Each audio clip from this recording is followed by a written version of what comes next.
Hola, buen día. Hola, Buenos días, ingeniero. buen día. Bueno, continuaremos con el desarrollo del tema. Buen día, ingeniero. Eh, ¿Quieres una consulta? Mandé yo unas preguntas, ¿no es cierto? Como práctico uno, 2 y 3 a los auxiliares. No sé si se los pasaron. Sí, ingeniero, lo pasó. Ya. Entonces, bueno, ¿ustedes tienen a mano las preguntas o no? Lo tenemos por imagen, lo mandó por el vía WhatsApp el Ya. auxiliar. Pues pongan su celular. Vamos a comentar un poquito sobre el asunto del práctico, ¿ya? Por favor.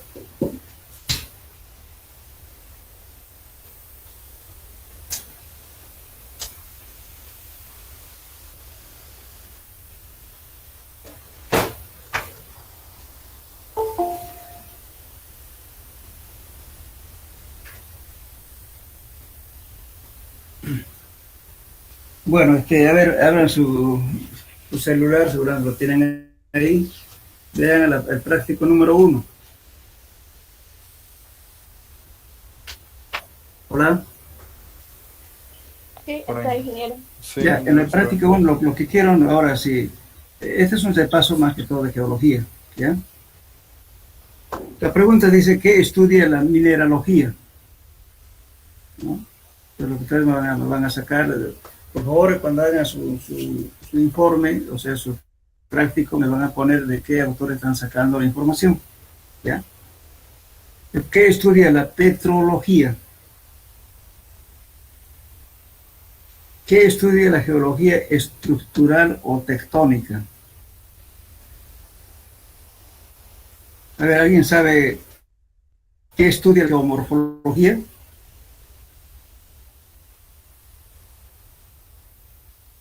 Jóvenes, a ver,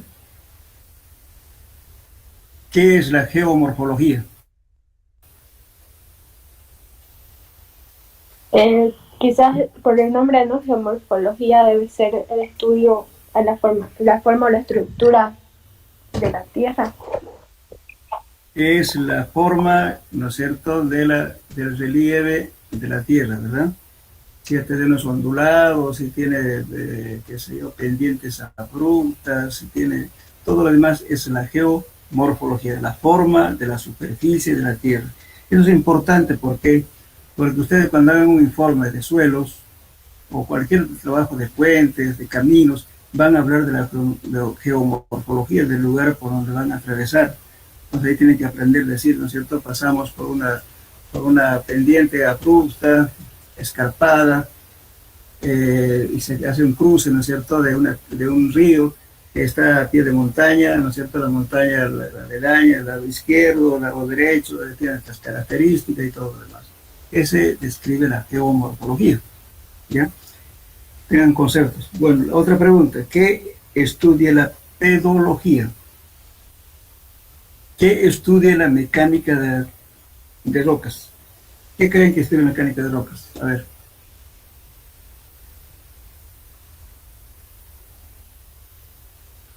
¿Alguien puede decirme qué estudia la mecánica de rocas?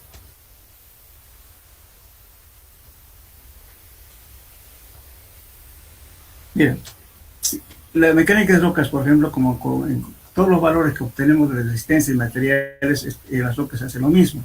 Ustedes van a determinar qué cosa, los valores de compresión, los valores de tracción, los valores de permeabilidad, relación de vacíos, porosidad, todos esos datos, ¿no es cierto?, que los tiene el valor de elasticidad, ¿no es cierto?, todos los valores que se determina en la parte, digamos, de resistencia y materiales, se ve en la mecánica de rocas. Hay ensayos para determinar estos valores y hacer los cálculos para las estructuras. Seguramente ustedes me dirán, ¿para qué sirve, no es cierto, por ejemplo, los valores de la resistencia a la tracción? Aquí me dice qué interés tiene en una roca saber cuál es su resistencia a la tracción. ¿Alguien puede decir para qué lo pueden utilizar esos valores?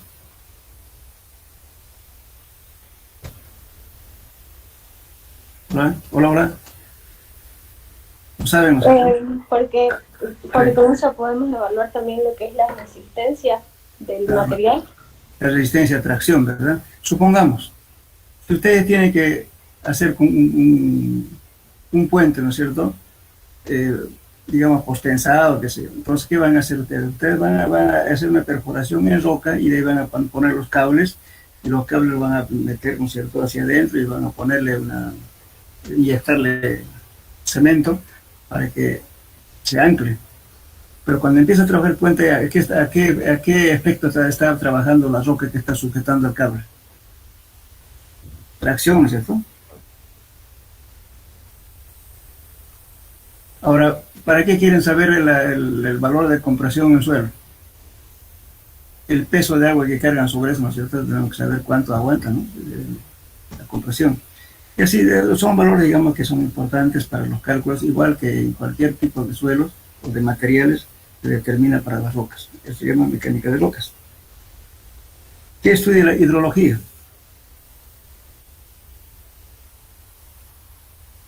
¿Qué interés tiene la hidrología en mecánica de suelos?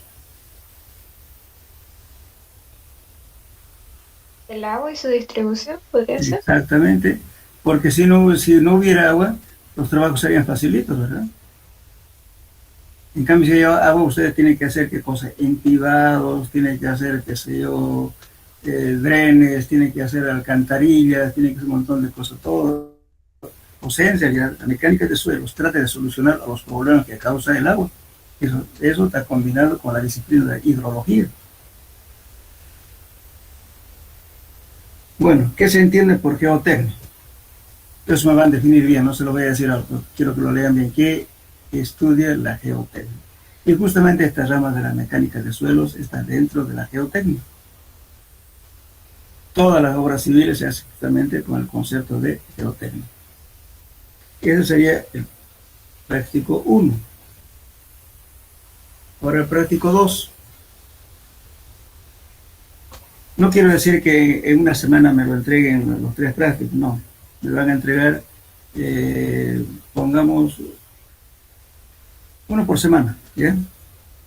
Ahora, por ejemplo, que elabore el cuadro geocronológico. ¿Saben qué es eso, no? ¿Qué estudia? A ver, el cuadro geocronológico. Las eras geológicas, pues. Seguramente ustedes han visto en geología, ¿no es cierto?, era cenozoica, paleozoica, cuaternario, precámbrico, terciario, etc. ¿Cierto? Eso de, entonces hagan un cuadrito geocronológico para ver el orden, digamos, ¿cierto?, de la antigüedad, justamente, de la formación de las rocas, de todo lo demás. Después dice, indique las siguientes propiedades físicas de los minerales. Color y raya. Dureza. A ver, cuando hablan de color, seguramente, ¿no es cierto?, ustedes para describir un material, porque las piedras son de diferentes colores, ¿verdad? Pueden haber color gris, color marrón, color amarillento, rojizo, etcétera, ¿no es cierto? Y raya. Justamente la raya, ¿no es cierto?, es decir, se tiende a la dureza del material. Seguramente ustedes han visto la escala de Mohs, ¿no es cierto? En geología, ¿vieron eso? ¿En qué escala se mide la dureza?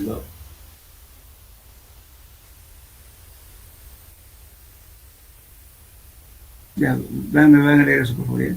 ¿Qué es dureza? ¿Qué es exfoliación y fractura? ¿Qué creen que es exfoliación?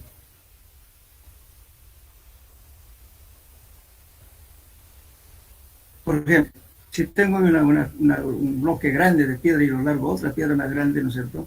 O otra piedra más chica, de repente me va a hacer un impacto y me va a sacar pedazos en forma de astillas, ¿verdad? O también puede hacerla por la temperatura, por ejemplo, se salen una especie de astillas de las rocas. Y eso se llama exfoliación. ¿Qué es fractura? Tenacidad, fragilidad, que es sectil, maleable, dúctil. A ver, ¿qué tipo de metales conocen como dúctil?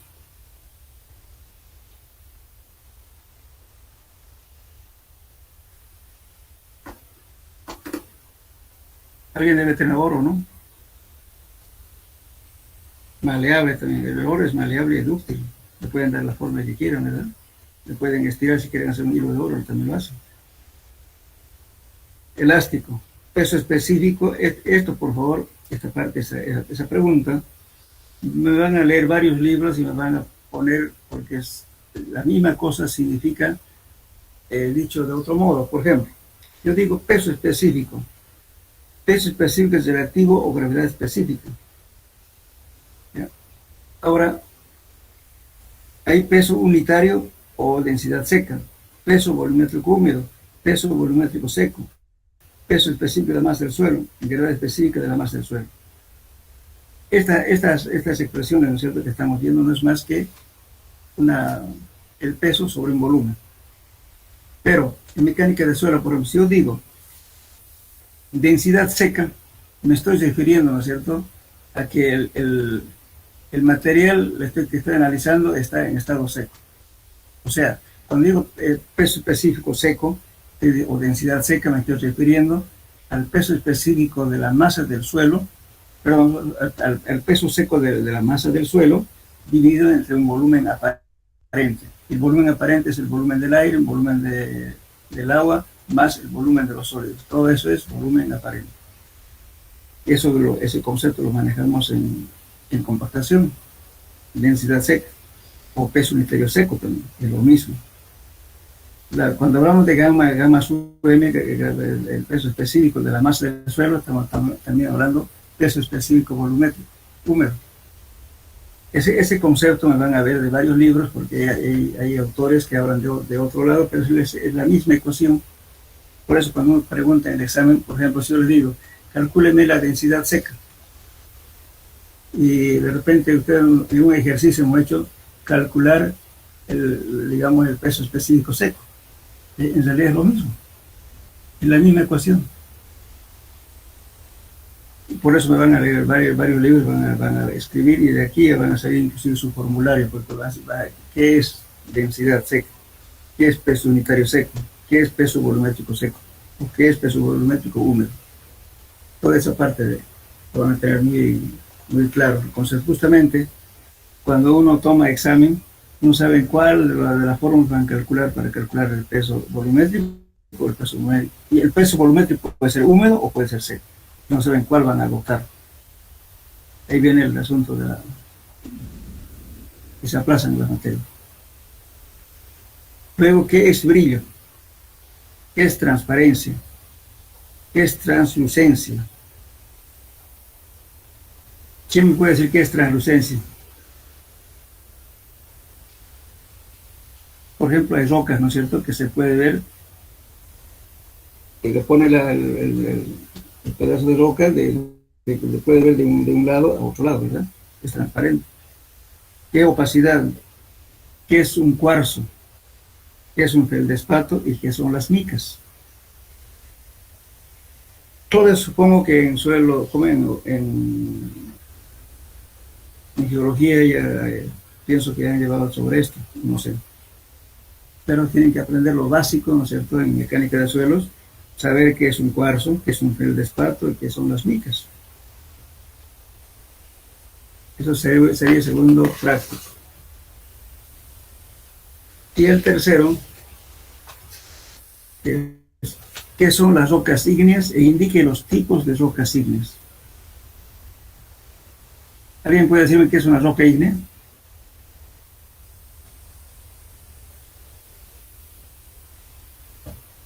Hola.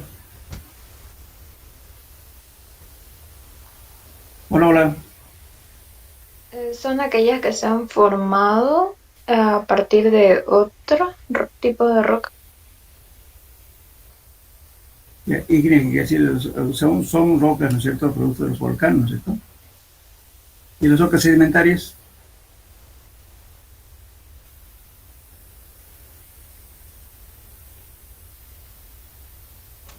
Son diferentes, fíjense, rocas ígneas, rocas sedimentarias y rocas metamórficas. Las rocas metamórficas te decían su mismo nombre, metamorfosis, mezcla de un tipo de suelo de roca con otro tipo de roca. Indica el proceso de sedimentación, que es la compactación. O sea, desde la compactación están hablando desde el punto de vista de mecánica de suelos, por favor, no están hablando de que agarrar un martillo o un compactador y compactar, no, sino del proceso durante el que hace la naturaleza, ¿no es cierto?, para tener los materiales más duros, más compactos. ¿Qué es la cementación? No voy a decir que la cementación es echar el cemento Portland, no, señor. Es el proceso, ¿no es cierto?, que sufre el suelo, digamos, ¿no es cierto?, de aumentar su resistencia, ¿no es cierto?, debido a las cargas que va soportando en función del tiempo. ¿Qué es un clasto? ¿Qué es un matrix? ¿Quién me puede decir qué es matrix?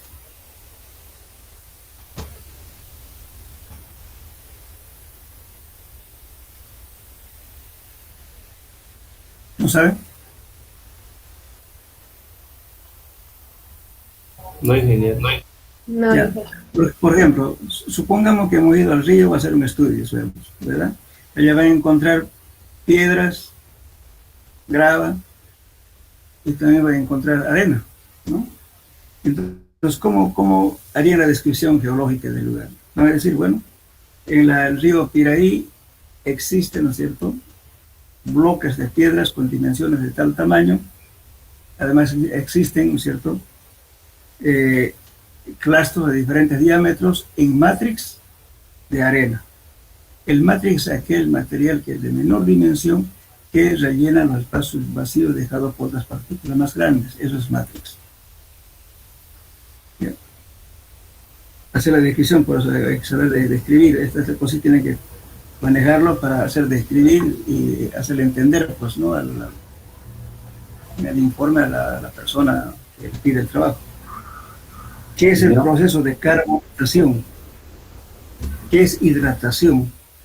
A ver, denme un ejemplo de un material hidratado, digamos, de un mineral hidratado. ¿Qué es hidratación?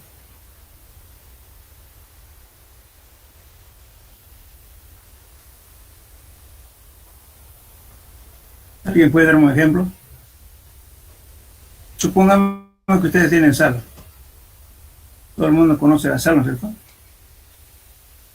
La sal en estado sólido se llama sal anhidra, que no tiene agua. Si esa sal le echan en agua, se va a volver salmuera, ¿no ven? Esa salmuera se llama sal hidratada.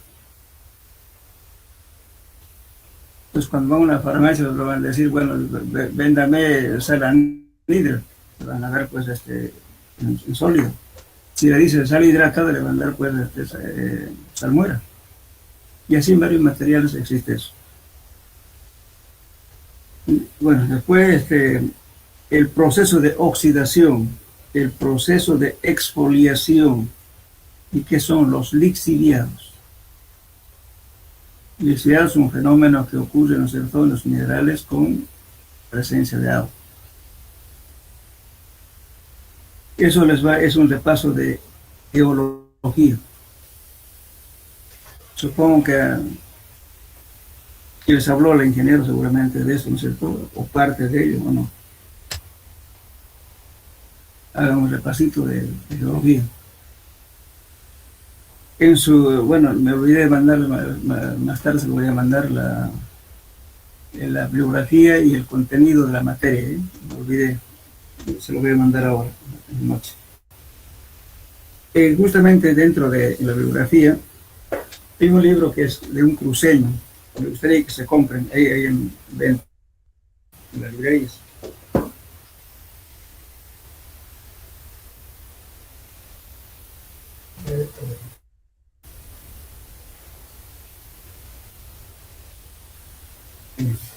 No lo tengo acá, pero de todos modos en la bibliografía que le estoy dando en el contenido de la materia, está hablando de mecánica de suelo para ingenieros de Germán Carrasco. Germán Ardaya Carrasco, creo que es cruceño. Y justamente habla de toda la zona que tenemos en nuestra región y nos hablan así en forma resumida de todo lo que es la parte geológica que importa mucho a los ingenieros. Pues no estoy hablando ya de geología pura, estoy hablando de ingeniería, ¿no es cierto?, de conocimiento de geología para aplicar en la mecánica de suelos de ingenieros civiles. Compren ese libro. Está por si acaso, por favor, en la bibliografía, está al final del temario, está ahí. En la tarde, en la noche lo van a tener. Bien, pues esto sería entonces en cuanto a los prácticos. Después les voy a dar otros prácticos también, para que ustedes lo vean sobre las arcillas. Es importante hablar sobre arcillas. Bien. ¿Está claro, no es cierto? Las preguntas que les estoy haciendo. De todo eso, lógicamente, ustedes van a sacar un concepto y con eso van a poder describirme por donde vayan, no solamente en mi materia, sino cuando van a alguna parte a hacer un informe. Imagínense, vayan de comisión a alguna parte a ver un derrumbe que se dé una carretera. ¿Cómo van a describir si no saben algo de geología? Tienen que saber algo. Bien. Entonces entramos ya al tema en sí, de la horaria durante este semestre. Capítulo 1. La estructura de la Tierra está constituida, ¿no es cierto?, por 4 capas superpuestas, ¿no? Que en realidad hay otras, pero sin embargo nosotros vamos a hablar solamente de los principales, ¿no? Dice 4 capas superpuestas, o también podemos decir por 4 esferas concéntricas. Por la importancia que reviste para nuestro estudio, nos concentramos específicamente en la litosfera, en la hidrosfera. A ver, la litosfera es todo lo que estudia la parte justamente lítica o de rocas, todo lo que es parte sólida. Esa es la litosfera. Ahora, la hidrosfera se refiere justamente a todo lo que es agua de océanos, ríos, arroyos, aguas subterráneas, etc. Entonces tenemos litosfera, hidrosfera. Y tenemos otro que es endosfera. La endosfera que es el magma, la parte caliente de la corteza terrestre. Pero no de la corteza, sino de la parte interna del suelo, del globo terráqueo. Bueno, entonces aquí podemos ver la atmósfera. Aquí estamos viendo, ¿no es cierto?, un esquema. Estamos hablando hay otras capas, ¿no es cierto?, que son gases, como es la troposfera, estratosfera, mesósfera, termósfera, exósfera, etc., ¿no? O sea, tenemos de 0 a 10 kilómetros, 50 kilómetros, 80 kilómetros y 100 kilómetros y más. Entonces, esas son las capas de la atmósfera. Ahora, aquí podemos ver lo que estamos hablando. La corteza terrestre o manto, el núcleo exterior y el núcleo interior, que es el magma. Todo esto es roca. Entonces, la hidrosfera se compone principalmente de océanos, pero en sentido estricto comprende toda la superficie acuática del mundo, como son mares, lagos, ríos y aguas subterráneas. Todo es hidrosfera. Ahora, la litosfera, como decía, es la costra terrestre, en realidad todo lo que considera la parte sólida, que son rocas. y además constituyentes, o sea, el material que abunda en la naturaleza es el sílice y el aluminio, que lo conocemos como sial. Esta capa tiene un espesor aproximadamente entre 40 a 60 kilómetros. Todo eso, en esa capa justamente la mayor cantidad de material que hay es sílice y aluminio. Ahora la endosfera es el estrato que rodea el núcleo interior de la Tierra, llamada manto, alcanza una profundidad de 2.900 kilómetros, y los radios con los núcleos interior y exterior tienen 3.500 kilómetros de longitud. El núcleo puede alcanzar, o sea, la parte central que estamos hablando de aquí, ¿no es cierto?, tiene temperaturas que están alrededor de 6.650 grados centígrados de temperatura. Lógicamente, cuando hay un volcán, justamente el magma, ¿no es cierto?, sale de aquí, del centro de la Tierra, hacia afuera por alguna falla geológica o movimiento tectónico que hay. Bien, eso sería en cuanto a nuestro planeta Tierra. Entonces, en realidad, ¿qué estudia la mecánica de suelos? Todo lo que es material suelto que está sobre la corteza terrestre, siempre tratando de dar soluciones a los problemas que causa la parte de la hidrósfera, el agua. Bien. Ahora, definimos la mecánica de suelo. Como les decía cuando hablamos el otro día, la mecánica de suelo es una ciencia relativamente nueva, que fue la persona que quiso reconocer como ciencia la mecánica de suelos fue este señor Carl von Tersey. Y lo define de la siguiente manera: la mecánica de suelos es la aplicación de las leyes de la mecánica de suelos y la hidráulica a los problemas de ingeniería, que tratan con sedimentación y otras acumulaciones no consolidadas de partículas sólidas producidas por la desintegración mecánica o descomposición química de las rocas, independiente de que tengan o no contenido de materia orgánica. Entonces está diciendo que es todo materia suelta, ¿no es cierto?, disgregado que está sobre la corteza terrestre. La descomposición puede ser química, puede ser mecánica. Bien, pues la mecánica de suelos considera los siguientes puntos. El primer punto que trata la mecánica de suelos es la teoría sobre el comportamiento de los núcleos sujetos a cargas basadas en las simplificaciones necesarias. O sea, ¿para qué estudiamos un suelo? Justamente para ver cómo se comporta el suelo, ¿no es cierto?, el suelo, y también podemos hacer, o sea, si tenemos un suelo muy variable, sería muy difícil, por ejemplo, ¿no es cierto?, en papel podemos hacerlo, pero a veces ya en el trabajo en sí no se puede cumplir lo que podemos hacer en papel, debido, ¿no es cierto?, a que como trabajo no podemos cambiar, porque digamos estamos en una carretera, que tengamos materiales cambiantes cada 15 metros, digamos, no vamos a estar haciendo cada 15 metros un cambio, ¿verdad? ¿Qué tenemos que hacer? Simplificar, decir, bueno, de la peor condición que tiene el suelo, eso lo adoptamos como valor valedero.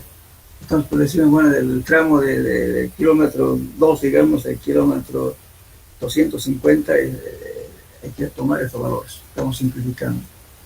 O estamos diciendo también, ¿es cierto? Estamos diciendo que también, ¿qué cosa? Que el suelo es homogéneo, isótropo. Tampoco no es así, porque el suelo es totalmente variable, porque no participó el hombre para hacer suelo, sino fue la naturaleza durante un proceso de millones de años. Después dice, investigación de las propiedades físicas de los suelos reales. ¿Qué significa esto? Suponiendo, ¿no es cierto?, que hay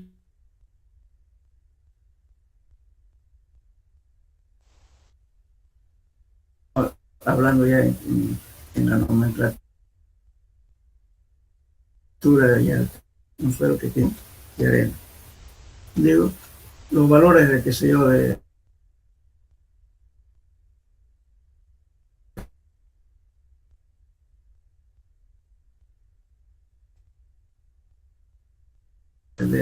CDM, ¿recuerdo el 15 o el 30? Un valor bastante. Entonces, ¿qué es lo que hay?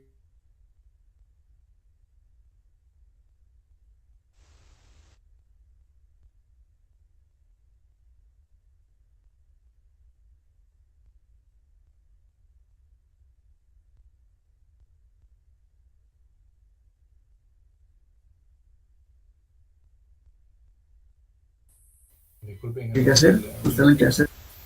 Los libros a veces son simplemente referenciales. Hola, hola. Hola, ¿me están escuchando? Se cortó.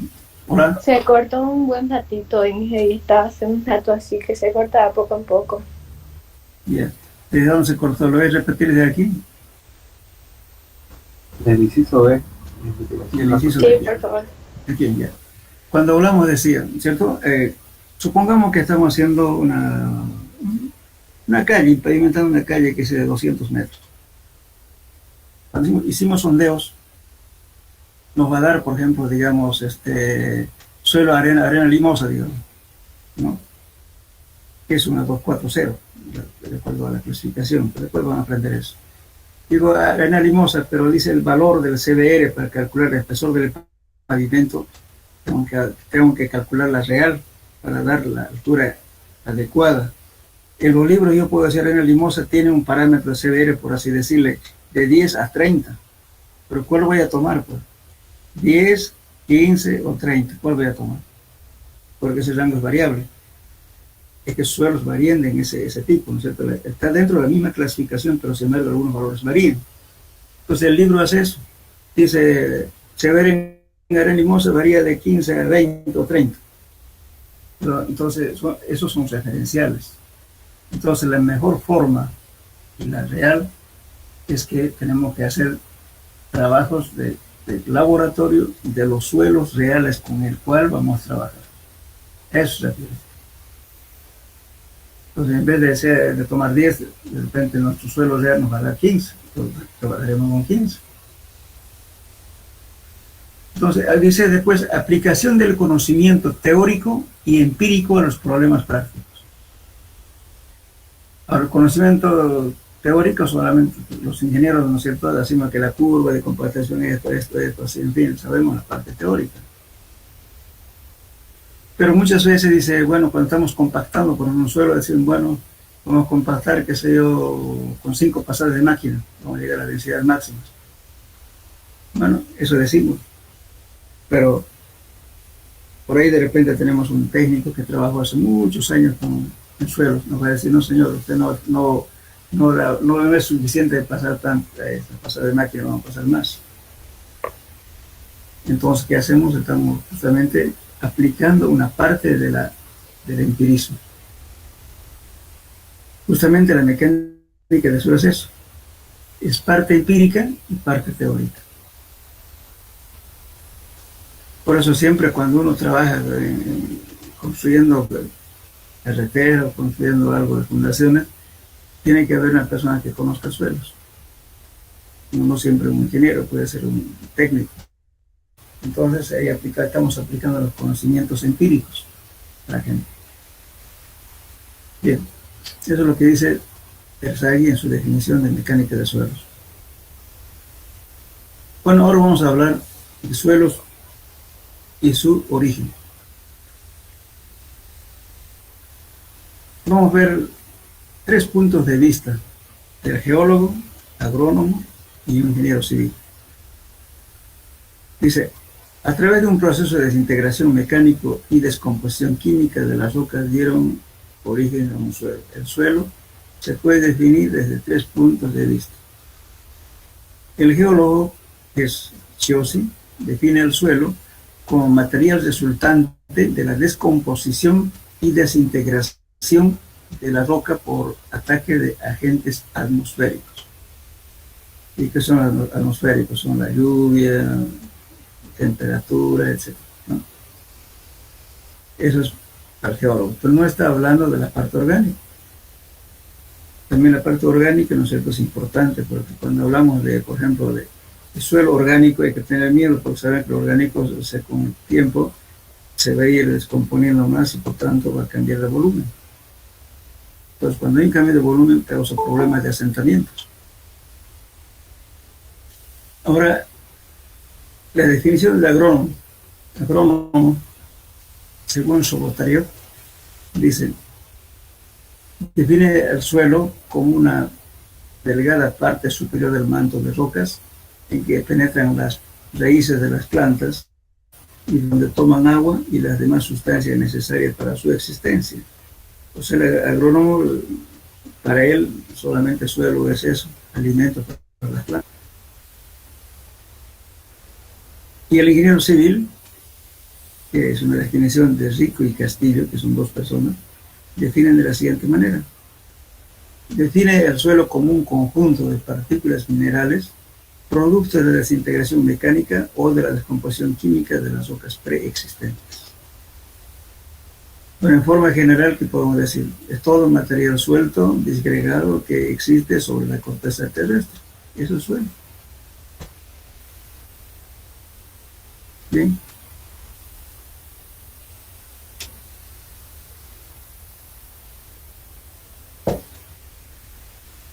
Ahora hablaremos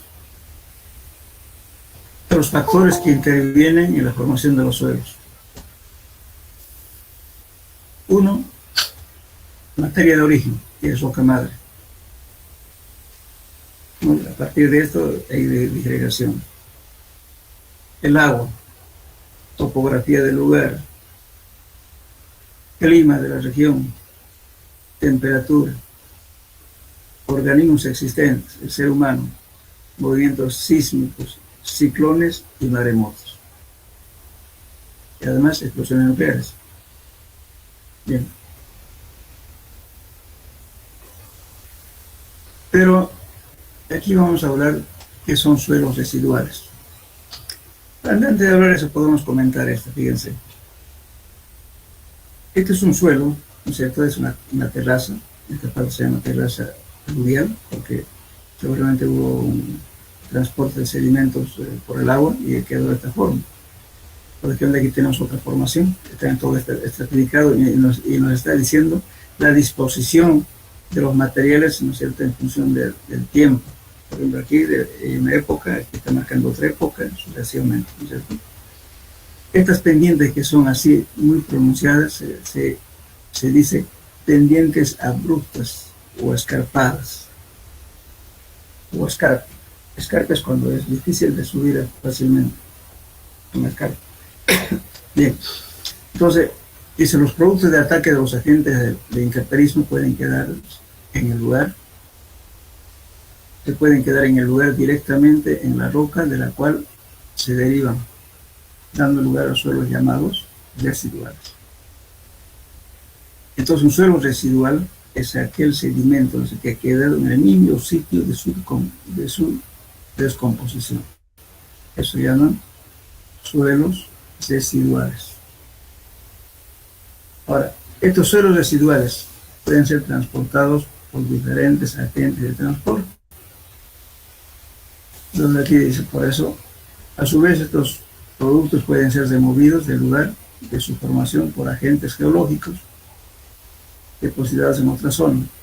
De esta forma se generan suelos que sobreyacen sobre otros estratos, sin relación directa con ellos. Este tipo se llama suelos transportados. Entonces, por el tipo de transporte que han sufrido estos sedimentos que estaban descompuestos en el mismo sitio, adquieren un nombre.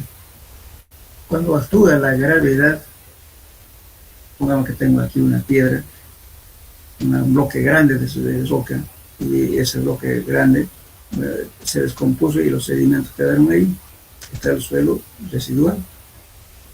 Pero por alguna razón, ¿no es cierto?, con una lluvia, qué sé yo, empieza a caer los pedazos de material disgregado o piedras que están partidas, qué sé yo.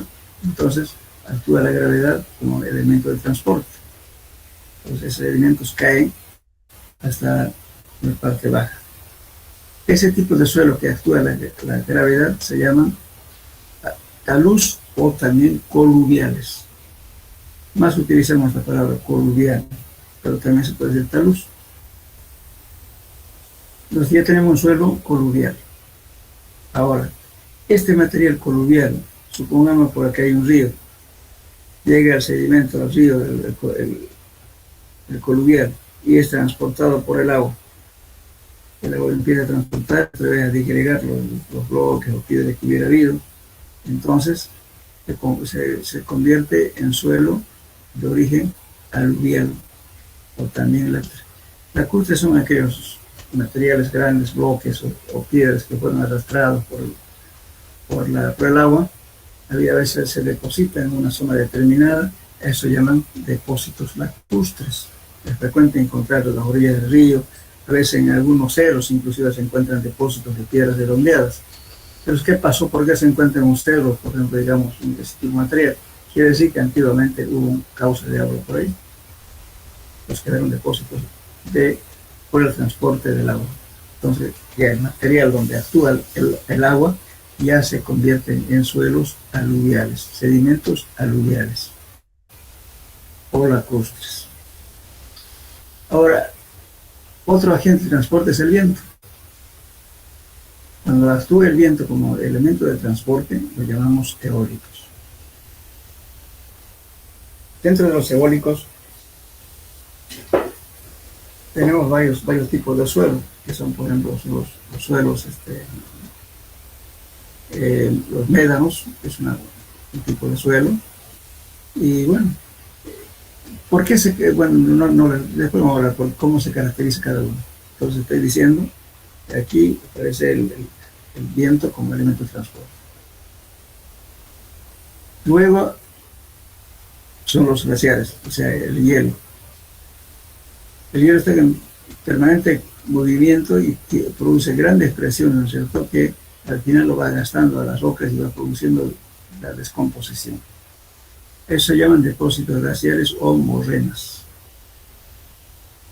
Bueno, ahora, ¿cómo reconocemos a cuál corresponde cada tipo de suelo? Bien, cuando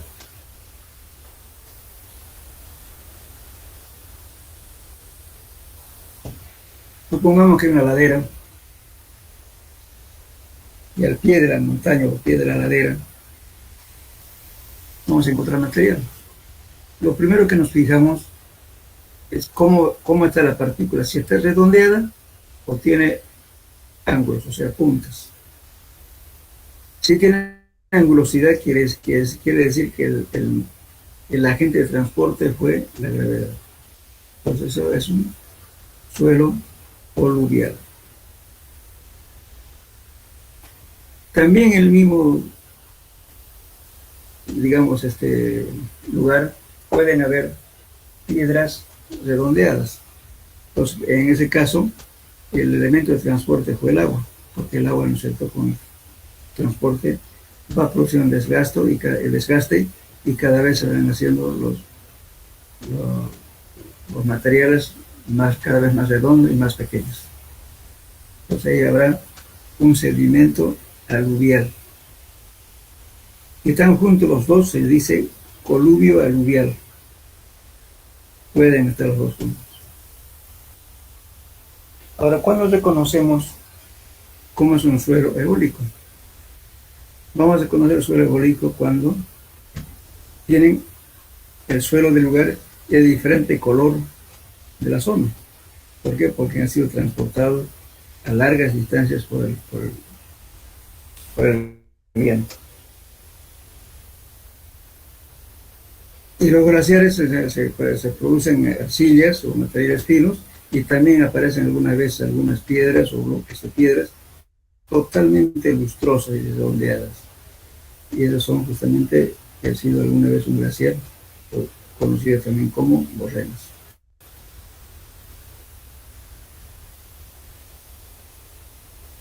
Bien.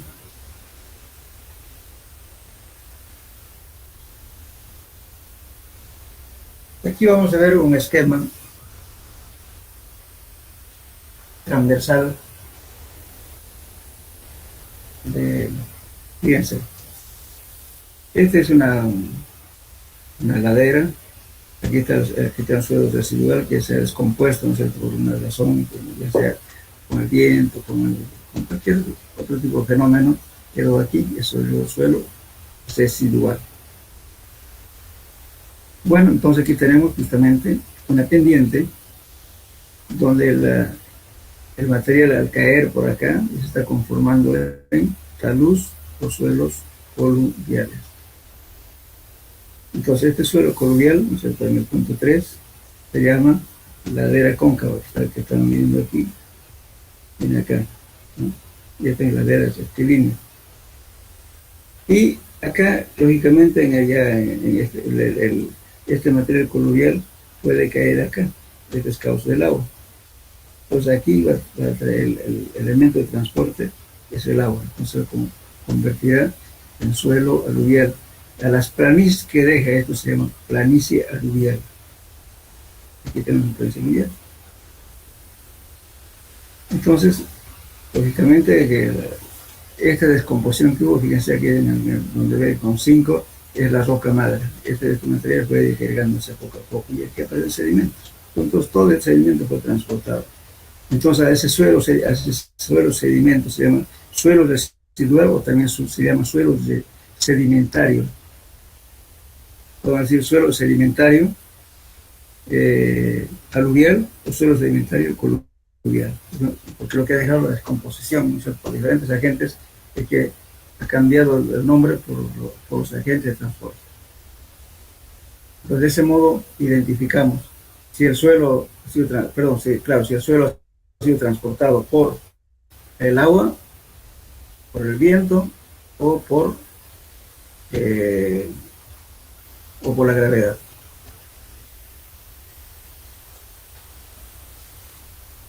Bien, entonces, aparte de esto,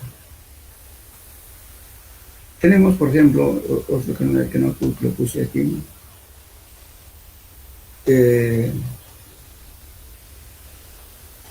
por ejemplo, cuando estamos hablando de las margas son una conjunción de partículas muy finas con diferentes características, inclusive están mezclados con la parte orgánica. Supongamos que tuviéramos un espejo de agua, ¿no? Una situación topográfica, como comúnmente llamamos un coriche, agua. Lógicamente, si el elemento de transporte es el viento, entonces ¿qué va a pasar? El viento transporta a grandes distancias esa partícula y se va a sentar sobre el espejo de agua y va a flotar. No se va a precipitar porque es muy chiquitito. Entonces, de repente viene otra hoja de la planta, también va a flotar ahí, van a estar muchos días flotando, no se va a precipitar. Entonces se descompone el material y va a ir precipitándose poco a poco. Igualmente, los suelos inorgánicos que han llegado acá y que están flotando, ¿no? Entonces se van a empezar a unir entre ellos. Hay una atracción molecular eléctrica que se atraen entre ellos. Todos los suelos finos tienen ese fenómeno. Entonces se van juntando y se forman flóculos. El flóculo ya es una partícula más grande, un conjunto de muchas partículas finas. Pues como ya tienen un peso, entonces sí se precipitan hacia el interior del agua. Y por tanto van a formar ahí suelos, ¿no es cierto?, de diferentes características, vamos a ver también en la materia, y muchas veces se juntan con la parte orgánica. Entonces de ahí salen justamente los suelos que se conocen como margas. Las margas se caracterizan, ¿no es cierto?, de tener suelos orgánicos con suelos inorgánicos. Las coloraciones son bien caprichosas. A veces va a haber un color medio verde, medio azulado, en fin, son colores raros.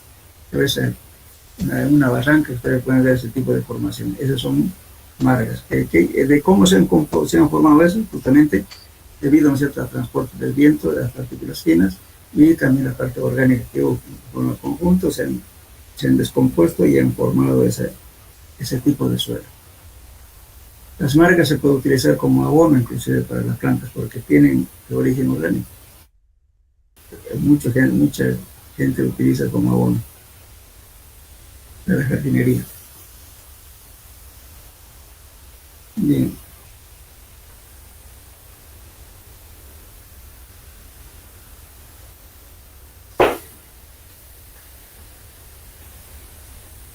Pero por ejemplo, como decíamos, ¿no es cierto?, los depósitos glaciares morenas estamos por suelos heterogéneos, planes de grandes bloques. Estos bloques van a ser totalmente lustrosos, hasta materiales más finos formados por presiones y abrasión que ocurren en los glaciares. Son depósitos aluviales o lacustres. Después están formados por sedimentos que han sido transportados por el agua, pudiendo estos depósitos contener materiales cuyo lugar de origen es muy distante. Es decir, ni siquiera existe el río, pero sin embargo, en el Chaco, por ejemplo, es frecuente encontrar en la cordillera de Agorahue, van a encontrar casi a diferentes alturas, encuentran piedras totalmente redondeadas. Quiere decir que hubo un cauce de río. Bien. Después, estos materiales se caracterizan por presentar y falta de angulosidad, ¿no es cierto? Los recursos, como le digo, debido al desgaste por el transporte, como en el caso de las piedras borones, grava, limo, arena, etc. Los vientos pueden traer partículas como la arena, limo o arcilla. Entonces, este tipo de, digamos, de conformación que está transportado por el viento, lo vamos a llamar loes y médanos.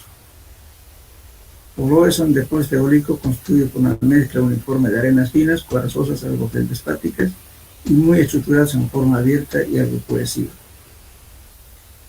Los médanos son aglomeraciones de arena suelta que fue arrastrada por el viento a poca altura y que se vio detenida por un obstáculo natural del terreno, formando generalmente por arenas cuarzosas y algo de nieve. Bueno, ahora, los suelos coluviales son depósitos de suelos que deben su formación a la acción de transporte de la gravedad. Tenemos los suelos orgánicos, se forman casi siempre in situ. Por ejemplo, un árbol cuando cae, a veces se descompone y forma un suelo en su descomposición. Muchas veces la cantidad de materia orgánica, como el humus o materiales compuestos, y en algunos casos relacionados con materiales inorgánicos. Por eso cuando dicen, cuando mucha gente tiene esa tendencia de ver un poquito en medio negro, medio gris, y él le pone orgánico. A veces no siempre es orgánico. Entonces hay que detectar bien eso, porque cuando hay material orgánico hay que hacer un ensayo para detener. Generalmente el ensayo para detener la parte orgánica es uno, digamos, por efervescencia, cuando se utiliza unas copas de ácido nítrico, vertiéndola sobre el suelo. Si hay efervescencia, quiere decir que tiene materia orgánica.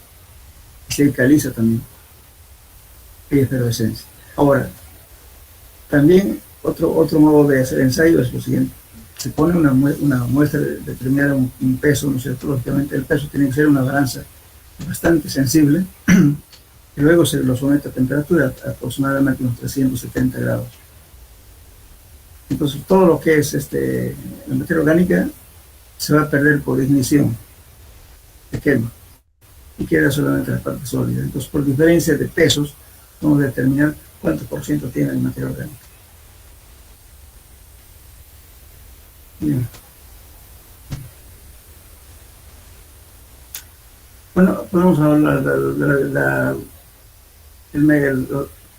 la parte, digamos, ¿no es cierto?, de la desintegración mecánica. Podemos hablar de la siguiente forma. Se refiere a la interpelización de las rocas, agentes físicos como temperatura, congelación del agua, organismos, plantas, hasta llegar a su descomposición final, que son arenas, limos y en algunos casos arcillas. Inclusive las arcillas se dividen en dos partes. Arcilla propia, o sea, la arcilla coloidal es la parte final de la arcilla cuando se descompone. Son materiales casi imperceptibles, son muy chiquititos y en partículas. Son las arcillas coloidales. Otros efectos físicos, bueno, puede ser la exfoliación, se va por la dilatación, ¿no es cierto? Por diferentes valores de dilatación, las rocas se quebrajan, ¿no? De menor temperatura abajo y menor temperatura arriba, entonces hay una dilatación importante, se van descascarando, como decimos vulgarmente. Eso se llama exfoliación.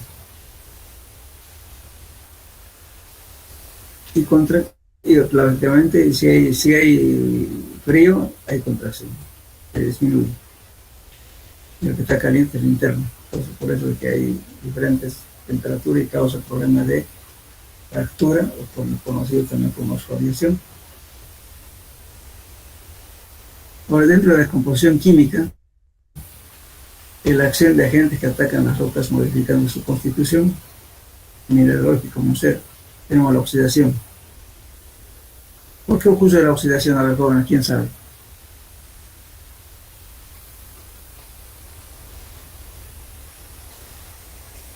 Ahora, ¿cómo ocurre la oxidación?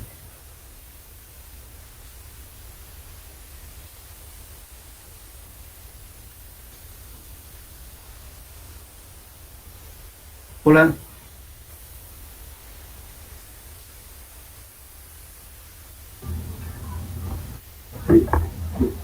¿Cómo ocurre la oxidación? A ver, ¿alguien tiene idea?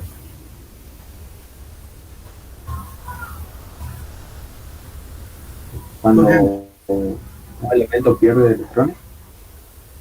supongamos que tenemos una piedra, ¿no es cierto?, de óxido férrico, ¿no?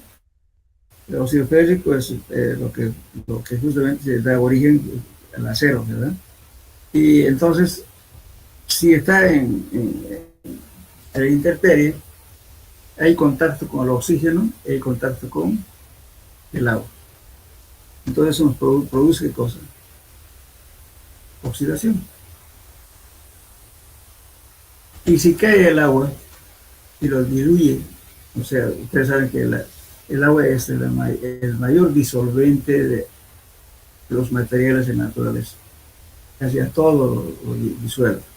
Entonces, el material que está haciendo, ¿no es cierto?, el agua lo va a disolver y se va a convertir en hidratado, en material hidratado. Y otro proceso similar es la carbonatación.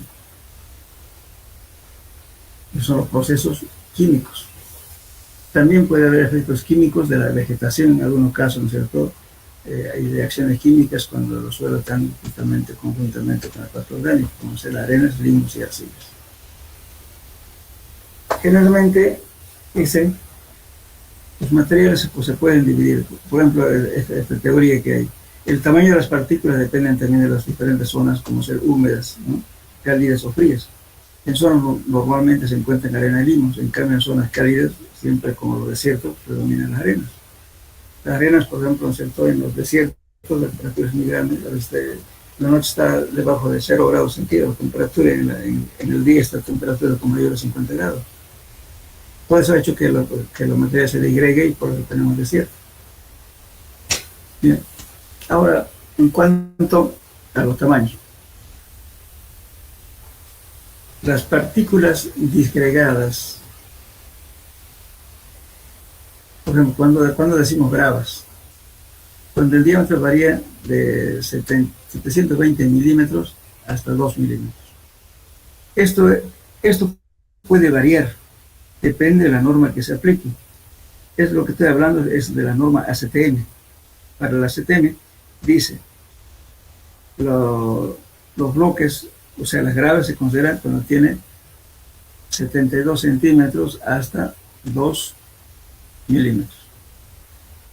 La arena fina, de 2 milímetros a 0.05 milímetros de diámetro. El limo está de 0.05 a 0.005 milímetros. Y la arcilla con diámetro de 0.005 más bajo, y además tienen plasticidad y tienen cohesión. Eso sería la arcilla, esa es la descomposición. Y se le da nombre a los materiales en base a los diámetros, al tamaño de cada partícula. Esto puede variar, porque de repente los brasileños tienen otra norma, entonces puede variar un poco. Pero esto es, repito, esto está de acuerdo a la norma de la CITEM. Bien, entonces esto sería lo que tenemos, ¿no es cierto?, la descomposición ya sea por diferentes agentes de transporte, ya sea ya por el agua, por el viento, por lo que sea. Tenemos esto. Ahora hablemos de arena. Voy a hacer una pregunta. Cuando alguien quiere construir una casa, cuando van a comprar arena, ¿qué dicen ustedes? Pues, señor, estamos hablando de arena gruesa, ¿no es cierto? ¿Cómo le dicen ustedes? ¿Arena o arenilla? Arenilla. Arenilla. Arenilla. Así es. O sea, estamos haciendo al revés, ¿no? Arena gruesa le estamos llamando arenilla. Y la arena es la arena de revoque. Y varias veces me pasó a mí eso. Iba a andar a comprar arena, el tipo pidió arena, llegó con arena de boque para hacer hormigón. O sea, es, digamos, una costumbre, ¿no? que tenemos en el medio. ¿Alguna pregunta hasta acá, jóvenes?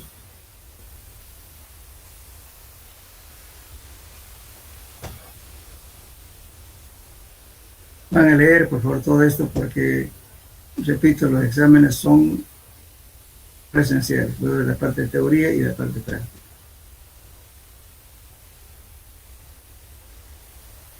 ¿Continuamos o ya tienen hambre?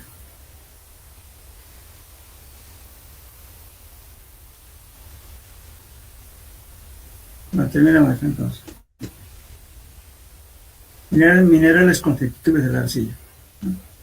Están conformados por diferentes tipos de minerales, principalmente silicatos, que se encuentran en las rocas ígneas y metamórficas.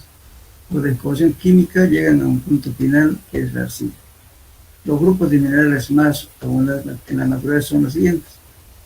Primeramente tenemos los silicatos, que dentro de la silicatos tenemos los feldespatos, tenemos la mica, el cuarzo, serpentina, clorita y talco. En los óxidos tenemos la hematita, la magnetita y la limonita. Los carbonatos tenemos la calcita y la dolomita. Los sulfatos son la anhidrita y eso. Esos son los que son en mayor abundante como arcillas en la naturaleza. Bueno, después tenemos la estructura, ¿no es cierto?, que básicamente que predomina en la naturaleza son la silícica y la alumínica. Por la estructura alumínica tenemos un átomo de aluminio rodeado por 6 átomos de oxígeno. Igualmente aquí tenemos la estructura silícica, un átomo de silicio por 4 átomos de silicio. Estas son las estructuras más abundantes. Ahora, este comportamiento, ¿no es cierto?, de las arcillas va a depender mucho, digamos, de su composición química y del tamaño de la partícula. Entonces, la actividad de los suelos, por ejemplo, vamos a hablar así, fíjense, la superficie de la partícula sólida de la arcilla posee una carga eléctrica negativa. Y el agua tiene, o sea, para que nos entendamos, pues una pregunta, a ver si tienen. ¿Por qué una arena no se puede dar forma geométrica a la arena?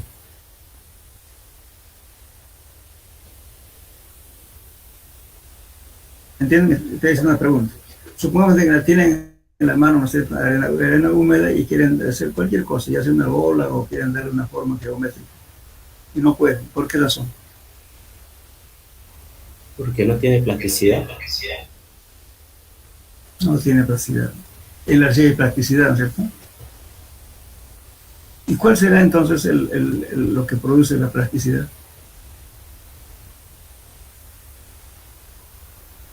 Aquí está diciendo, fíjense, la superficie de la partícula sólida de la arcilla posee una carga eléctrica negativa. Entonces, en realidad, la arcilla la partícula de arcilla tiene carga positiva y negativa, es un dipolo. Y también el agua también es un dipolo, carga negativa y positiva. Pero el resultado es que la disposición que adoptan los dos elementos, ¿cierto?, la arcilla con la placa de arcilla con la partícula de agua, se ponen de polos opuestos. Entonces, como tienen polos opuestos, entonces entre la partícula sólida lo atrae la partícula de agua. Polos opuestos se atraen, ¿verdad? Y del mismo signo que hacen, se repelen, ¿no es cierto? Ley de Coulomb. Y aquí ocurre eso. Entonces, como la arcilla tiene, entonces se pegan, ¿no es cierto?, por las cargas eléctricas que tiene. En cambio, la arena o los suelos granulares no tienen esa propiedad de tener cargas eléctricas. Y por tanto, si ustedes tienen agua, se moja el agua, pero después inmediatamente escurren. Pero en cambio, la arcilla lo retiene al agua, le pega. Entonces, el pegamento entre la atracción de las partículas de arcilla, el agua está haciendo como un elemento, ¿no es cierto?, aglutinante que le está uniendo las partículas. Eso le da la plasticidad al suelo, debido a las cargas eléctricas y la disposición que adoptan estas. Entonces, cuando queremos que la arcilla sea menos plástica, ¿qué tenemos que hacer? Cambiar de polaridad. O sea, ahí hay un intercambio catiónico, ¿cierto? Los cationes son cargas positivas y los aniones cargas negativas. Entonces, lo que hacemos es echar un compuesto químico y hacemos que cambie de polaridad a la arcilla. Entonces, ya ahí en ese punto ya está el del mismo polo con el agua y por tanto se repele, ya no se atrae. Entonces, ahí aumenta su permeabilidad, aumenta su valor de severo y muchas propiedades físicas que necesitamos para usar como material de construcción. Entonces, ahí se cambian. Entonces eso se llama estabilización de suelos. Y la estabilización puede ser física, también estabilización química. Cuando hacemos la estabilización química simplemente estamos gastando para que haya un intercambio catónico. Y si es físico, entonces le estamos obligando. Por ejemplo, la temperatura, si usted le calienta un suelo, ya se va a perder su plasticidad, porque ya no es la misma plasticidad. Pierde. Ahora, si ustedes le pasan una carga eléctrica a una zona arcillosa, va a perder su plasticidad. ¿Por qué? Porque le han cambiado su polaridad. Es una forma de estabilizar. Entonces, dependiendo de esa atracción, las arcillas se pueden determinar su actividad, cómo reacciona el suelo cuando se adquiere humedad. Por ejemplo, aquí tenemos las arcillas inactivas. Vamos a calcularlo por esta formulita. Esta fórmula creo que fue propuesta por Kepton. Índice plástico dividido entre el porcentaje de las partículas menor a 0.02 milímetros. Entonces aquí, este índice plástico lo vamos a determinar en el laboratorio. Y esta partícula menor a 0.02 vamos a hacer granometría, pero por método del hidrómetro, por método de la pipeta. Ya no vamos a hacer por simple tamizado. ¿Por qué? Porque estamos determinando partículas menores a 0.02 milímetros. Pues cuando esta relación nos da cuando este porcentaje de actividad está menor a 0.75, es inactivo, no reacciona. Entonces no conviene utilizar para estabilizar. Cuando está entre 0.75 a 1.25, es una actividad normal. Y cuando es mayor a 1.25, entonces significa que estas sí son activas. Según Kepton, dice tu valor es calculado, esta es la relación que calculamos. Entonces aquí estamos usando este valor índice plástico y los porcentajes obtenidos mediante el ensayo hidrométrico, ¿no? Que es una forma de hacer la granometría en un suelo. Y entonces, ¿cómo califican esto? Fíjense. El caolín, por ejemplo, ¿no es cierto?, tiene una actividad de 0.4 a 0.5. La higuita tiene 0.5 a 1. Y la momosilonita tiene 1 a 7. Ahora me pueden decir quién conoce caolín o caolinita.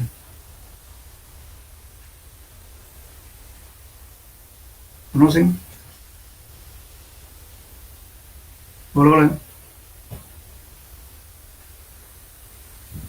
¿Conocen la caolinita? No, hija. No, ingeniero. ¿Tiene usted inodoro en su casa? Sí. Eso. Ese está hecho de una arcilla caolinítica. Los platos para comer tiene también. ¿Lo ves? Todo lo que es de lujo de una casa es hecho de caolín, de arcilla caolinítica, que tiene una actividad de 0.4 a 0.5. Los aisladores térmicos, los aisladores de corriente, son hechos de arcillas caoliníticas. ¿Y quién conoce la arcilla momosillonítica? Que tiene un índice, fíjense, de actividad de 1 a 7. ¿Alguien conoce? Su nombre industrial es bentonita, pero es una arcilla momosillonítica. Lógicamente que las bentonitas también hay sódicas y otras que no son sódicas. Por ejemplo, para determinar, ¿no es cierto?, ¿cómo se llama? Para descargar la electricidad al suelo hay que usar justamente este tratamiento catódico, hay que utilizar la monogeonita, la arcilla monogeonítica, terosódica. ¿Alguien conoce el bentonita o no?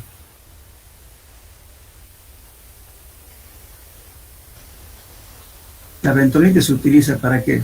Para hacer pozos de agua, pozos petroleros y para hacer pilotes en sitio también usamos bentonita.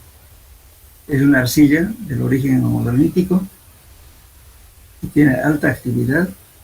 Eso hace de que estabilice las paredes porque no derrumbe, lo mantiene estable la pared, digamos, cuando está perforando.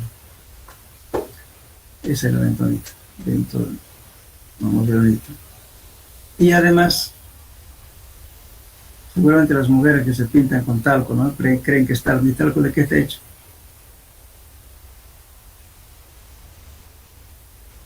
De bentonita. Exactamente. Usan un porcentaje de bentonita. La bentonita se está usando inclusive, ¿no es cierto?, porque tiene elementos minerales bastante grandes y lo usan en cápsula para tratamiento de algunas enfermedades. Es curativo. Lógicamente que no hay que exagerar, ¿no? Tiene su... Siempre todas las cosas tienen que estar bien consumidas y bien tratadas, ¿no? Utilizan para eso, en cosméticos se utiliza bastante. Las famosas que le ponen como una crema, ¿no es cierto?, para las manchas, acné, las mujeres se ponen para descolorizar su cutis, para que sea más suavito, etc. También es hecho de arcilla, monogeonítica. Pónganse un poco de bentonita en su cara, a ver cómo va a quedar suavito. Entonces la arcilla se utiliza en varios usos. Y es justamente es muy importante. Justamente, ¿no?, ahora el proceso del desarrollo industrial y el desarrollo de los pueblos siempre se ha basado en la cerámica, ¿no es cierto? Cuando la cerámica está mal hecha o mal elaborada en una ruina, quiere decir que esa cultura no estaba bien desarrollada.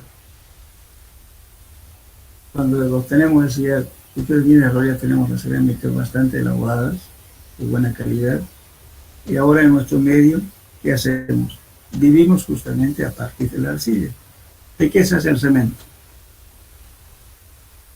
¿Con qué se hacen los circuitos integrados? Arcilla.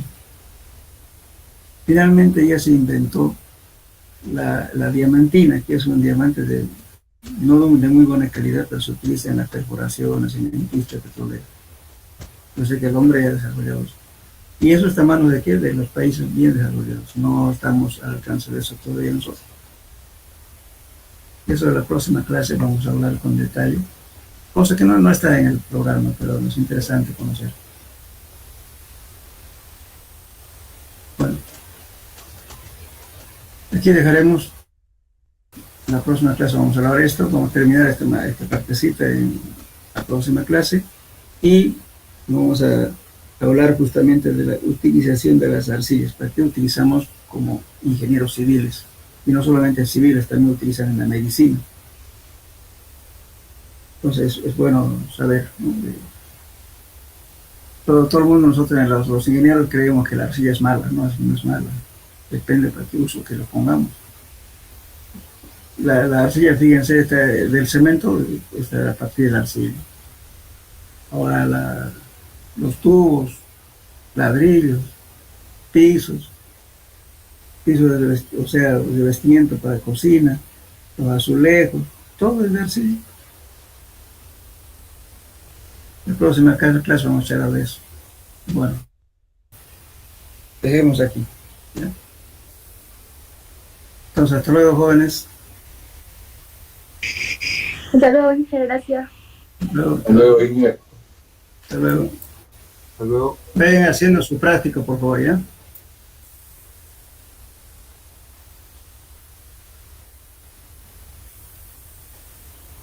Inge, Sí, una consultita más, me olvidé antes de que se vaya. Los trabajos prácticos, los tres, ¿son opcionales hacer a mano o en computadora o la presentación en algún formato? como usted guste, pero con que sea con letra bien clara y también que sea individual más que todo. No se copien entre compañeros, ¿ya? Ya, Y entonces por también favor, puede ser en computadora. en la primera parte, en la carátula, le van a poner, ¿no es cierto?, su nombre completo, su código, me ponen el grupo. Es importante el grupo, porque a veces yo lo mezclo con los grupos y es un problema perderlo. Pongan grupo A o B, lo que sea, ¿no es cierto?, con su grupo, ¿ya? Por favor.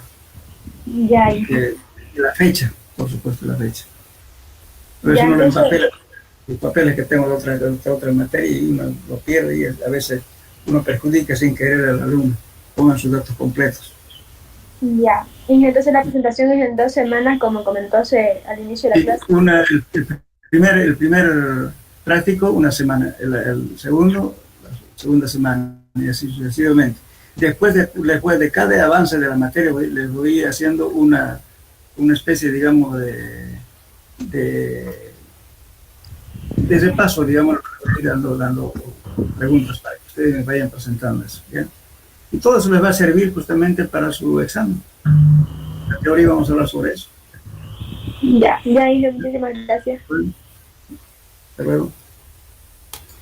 Ingeniero, el práctico, ¿a dónde hay que enviárselo? Se lo entregan al auxiliar, por favor. Ya, Vamos a poner una fecha límite, entonces se lo entregan hasta esa fecha para que él lo presente acá cada semana, ¿bien? ya, gracias. Hasta luego. Ya.